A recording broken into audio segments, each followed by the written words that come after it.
Something else about it is if the growth of your franchise is not impressive enough, we have to remember that whether you have competition or not, direct, there are 4,000 plus franchisors out there in the industry. So we are all competing for the same folks when it comes to looking for a franchise opportunity for that entrepreneur looking for a business. So you guys have been incredibly successful to differentiate yourself among 4,000 franchisors.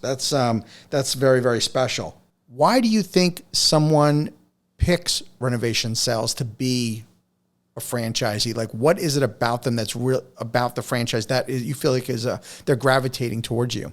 I think people really relate to the brand. I think they relate to our team. I think they relate to what we do because it's something that they see on TV. And I mentioned earlier, it's something that's kind of a sexy business, right? And it's something that people love real estate design and construction. Like, just people really enjoy that. So I think the three of those things is what drives people to like and want to be Renovation Sells. But at the end of the day, our team is very authentic. We care deeply about each franchisee. We set out, when I started this thing, our motto was, we're going to do everything in our power to make the franchisees successful, period. And I wake up every single day and I say, how can we make these people successful? And I will forego $1 in my pocket to put it back into my company's pocket so that we can give them the resources. And I think a testament to that is the fact that we have 16 full-time individuals that are currently servicing only 42 locations. So that's a 2-to-1, 2.5-to-1 ratio of, franchisees to someone that will support them.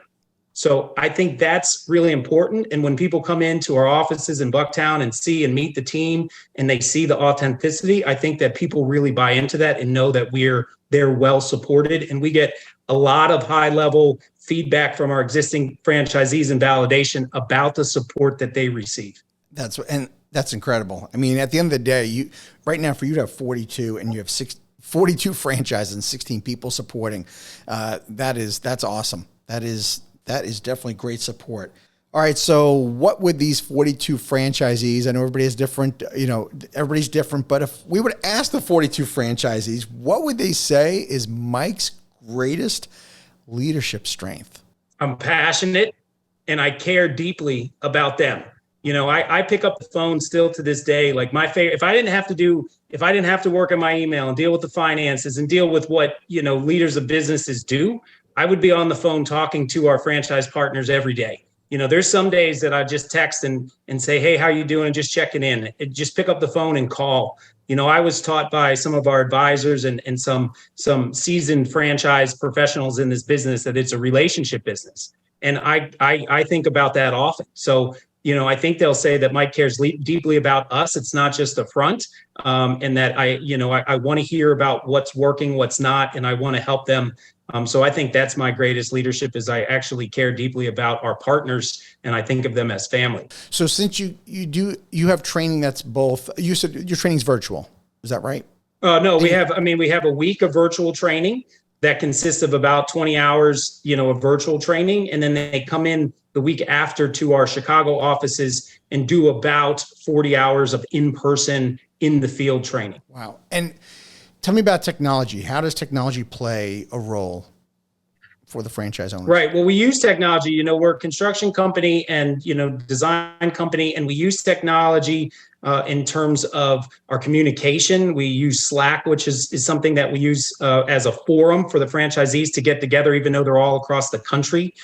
We have CRM stack that we use that helps with the communication.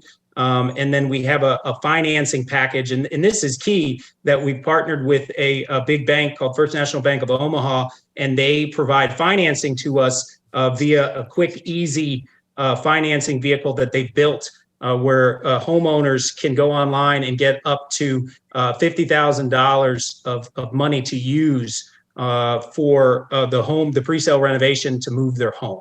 So those are some of the tech that we've used, that we've installed that really helps drive us forward. Plus, we have a big project management software that we use that helps manage projects. Okay, wait a minute. This is not a minor detail then. So The big detail. yeah, so you have an arrangement with a bank that's going to help Correct. homeowners get a loan to do the renovation.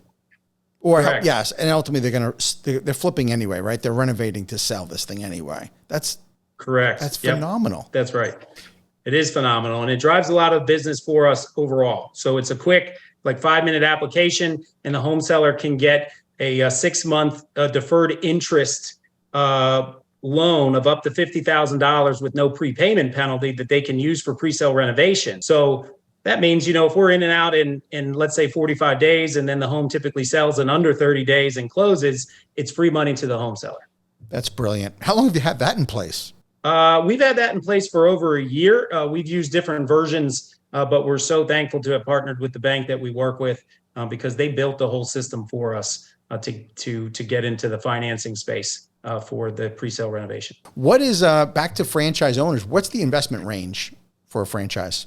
And how big is a territory? According to our FDD, and I'm going to say roughly because I don't have it in front of me, Sure. You can get one territory, I think roughly like $78,000, up to 2 or 3 territories that will cost you, $120,000 to $130,000 all in.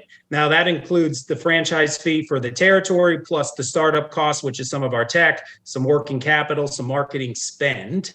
Each location, you buy a territory, has about 80,000 households per territory is what we target. 80,000. Okay. And am I able to invest in multiple territories right from the get-go, or is it one at a time?